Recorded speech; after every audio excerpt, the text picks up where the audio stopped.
In my own explanation about the problem of the student using LMS is lack of load, weak internet connection, o kanang dili mag-notify. Kaya for example, na yung mga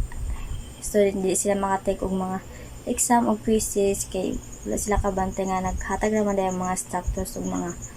exam unless na kung time to time nila tan-awon, but nadya po mga students nga di sila katanaw kay wala sila load, and because of that issue kay nayo ba mga estudyante nga gamay lang makuha og mga grado kay wala sila nakatake og mga exams. Ug napoy ka nang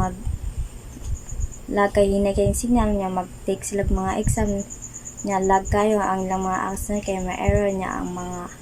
ang dagan sa time sa exam kay continue gyapon niya di sila maka-answer hangtod na mahurot of time.